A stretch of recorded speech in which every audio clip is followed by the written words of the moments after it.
In this video, we will discuss the major features of taxonomic work। और taxonomy पे अगर आप कोई भी काम करते हैं तो उसको पब्लिकेशन के लिए आपने प्रिपेयर किस तरीके से करना है, वो सारी चीज़ें आज हम इस वीडियो में डिस्कस करेंगे। तो टेक्सोनॉमी जो है it is basically field of science जिसमें हम जो है वो लिविंग ऑर्गेनिजम्स की नेमिंग करते हैं, क्लासिफिकेशन करते हैं और उनको डिस्क्राइब करते हैं। और इसमें जो है प्लांट्स, एनिमल्स और माइक्रो ऑर्गेनिजम्स की तमाम स्पीशीज़ जो हैं उनसे रेलेवेंट जो है वो डाटा इकट्ठा किया जाता है।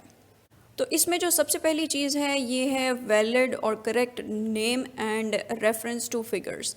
तो वैलिड या करेक्ट नेम जो है ये कैसा नेम है, मींस कि अगर आपने कोई भी अपना किसी भी टेक्सा पे काम कर रहे हैं तो आपने उसका जो वैलिड नेम है उसको यूज़ करना है।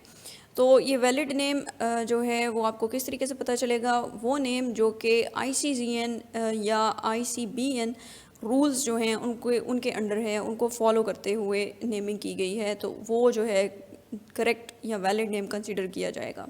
और जो है वो रूल्स ऑफ प्रायोरिटी के अकॉर्डिंग जो नेम वैलिड होगा उसको आपने कंसिडर करना है। रूल ऑफ प्रायोरिटी तब अप्लाई होगा जब एक ही टेक्सा जो है इसके डिफरेंट नेम्स होंगे जिनको हम सिनोनिम्स कहते हैं।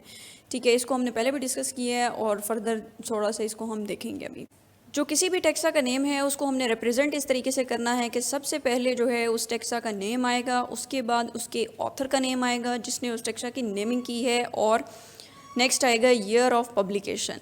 और अगर कोई टेक्सा न्यू है तो फिर ये जो ऑथर की डेजिग्नेशन है इसके बगैर भी जो है वो काम चल जाएगा, because it is a new taxa. और जो उस पेपर के या जिस पेपर में वो पब्लिश किए गए हैं उनसे जो है डिटेल न्यूली पब्लिश्ड, तो उसी पेपर के जो ऑथर्स हैं उन्हीं को कंसिडर किया जाएगा एज ऑथर्स। ठीक है, तो एग्ज़ाम्पल यहाँ पे हमारे पास है, ये टिनथिनी ट्राइब है और नेक्स्ट ये टेक्सा का नेम है जिसके आगे आपको नज़र आ रहा है लिसर्व। लिसर्व जो है ये क्या है, ऑथर नेम, और 1917 दिस इज़ द डेट जिसमें ईयर जिसमें वो पब्लिश हुआ है। तो अगर उससे रेलिवेंट जो है फिगर्स अवेलेबल हैं तो आपने फिगर्स का भी जो है वो रेफरेंस देना है। मिसाल के तौर पे यहाँ पे टिनथिनी ट्राइब के जो मेल जेनिटेलिया हैं वो फिगर 11A और फिगर 6 में रिप्रेजेंट किए गए हैं। ठीक है, तो आपने जो है रेफरेंस टू फिगर्स वो भी लिखना है साथ में। ठीक है, तो इस तरीके से आपने इनको रिप्रेजेंट करना है।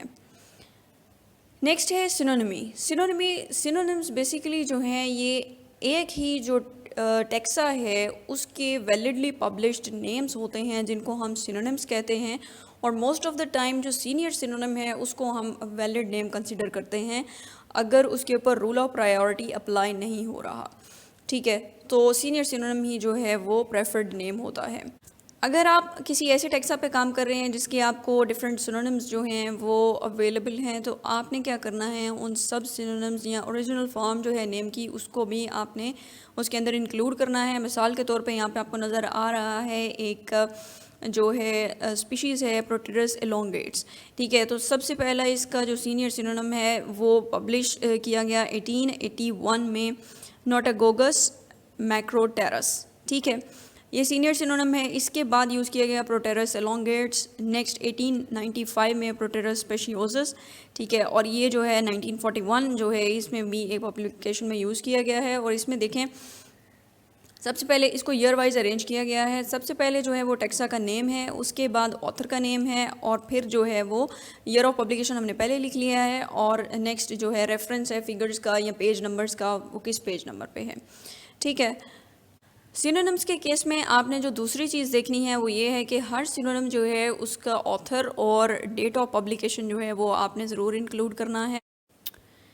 जैसा कि आप इस फिगर में देख सकते हैं कि सबसे पहले है साइंटिफिक नेम एप्रिसर्ना कैल्सेरिया, उसके बाद है साइंटिस्ट का name Pearsall in 1911 publication, year of publication, and next page number 205।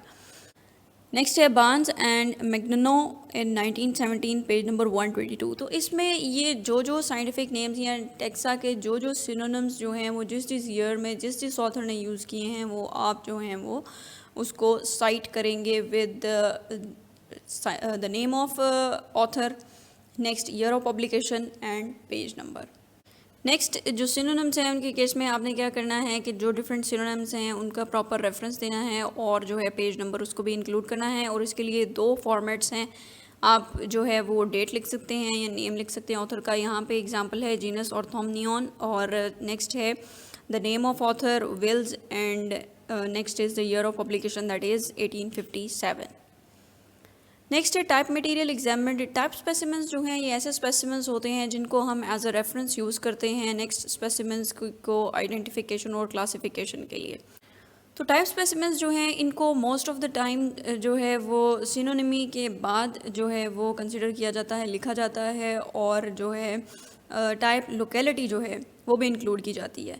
लेकिन इनकी जो प्लेसमेंट है कि ये कहाँ पे सिनोनिमी के बाद होगी या कहीं पे, तो वो डिपेंड करता है कि जिस जर्नल में आप इसको पब्लिश कर रहे हैं, ठीक है। और प्रेजेंटेशन आपने इसको कैसे रिप्रेजेंट करना है, वो मोस्ट ब्रीफ और एब्रीविएट करके इसको आपने लिखना है, जिसमें सिर्फ और सिर्फ टाइप स्पेसिमेन का नेम होगा और साथ ही कैटलॉग नंबर होगा स्पेसिमेंस का जो म्यूज़ियम के अंदर होगा, ठीक है। और कुछ केसेस में स्पेसिमेंस जो हैं उनको आप लिस्ट नहीं करते, सिर्फ और सिर्फ उनका एक रेफरेंस प्रोवाइड कर देते हैं जिससे जो है इंफॉर्मेशन रिट्रीव की जा सकती है। नेक्स्ट है डायग्नोसिस। डायग्नोसिस जो है रिविजनरी वर्क, अगर तो कोई जो किसी टेक्सा पे काम हुआ है, सिर्फ जस्ट इट्स अ रिवीजन, ठीक है, तो उसमें जो है डायग्नोसिस का पर्पस सिर्फ ये है कि आपने क्या करना है, टेक्सा की जो है वो सिर्फ और सिर्फ नेम देना है उसको, और उसको डिस्टिंग्विश करना है दूसरे टेक्सा से।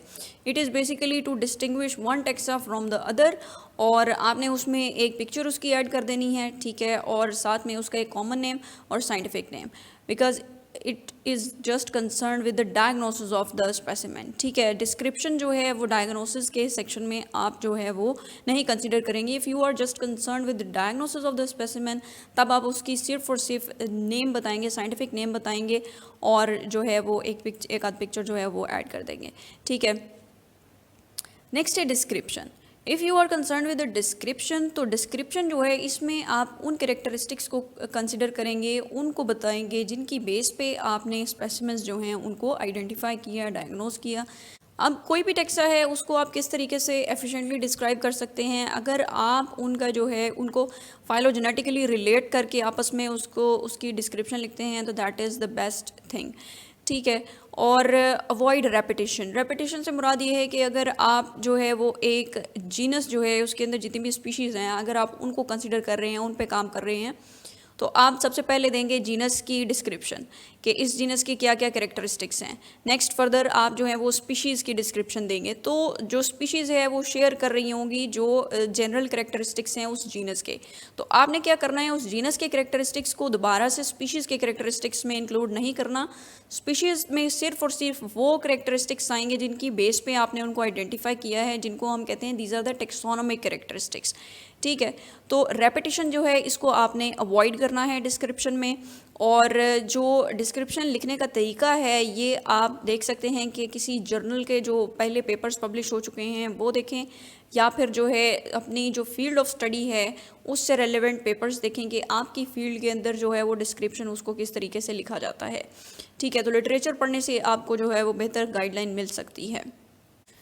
नेक्स्ट है comparisons and discussion. Comparison section जो है इसमें आपने क्या करना है, जो क्लोजली रिलेटेड स्पीशीज़ हैं, फाइलोजेनेटिकली रिलेटेड स्पीशीज़ हैं, उनका आपने जो है वो क्या करना है, कंपैरिजन करना है आपस में, और डिफरेंशियल डायग्नोसिस करना है कि ये किस तरीके से किस बेस पे एक दूसरे से डिफरेंट है, ठीक है, और उनकी जो है फाइलोजेनेटिक हिस्ट्री उसको थोड़ा सा रिवील करना है। नेक्स्ट डिस्कशन का जो सेक्शन है इसमें आपने सबसे पहली चीज़ जो है वो डिस्क्राइब करनी है कि आपने जो टेक्सॉन चूज़ किया है, वाई दिस वन, इसकी जो है वो रीज़न क्या है, ठीक है। और पेलियंटोलॉजी जो है, अगर आप पेलियंटोलॉजी पे काम कर रहे हैं तो उसमें आपने क्या करना है कि जो आपने स्पेसिमेंस कलेक्ट किए हैं उनकी एग्जैक्ट आइडेंटिफिकेशन बतानी है, और जो है प्रीवियसली पास्ट के अंदर जो इनकरेक्टली आइडेंटिफाइड स्पेसिमेंस हैं या गैप्स हैं जो, उनको आपने हाईलाइट करना है उसमें, ठीक है।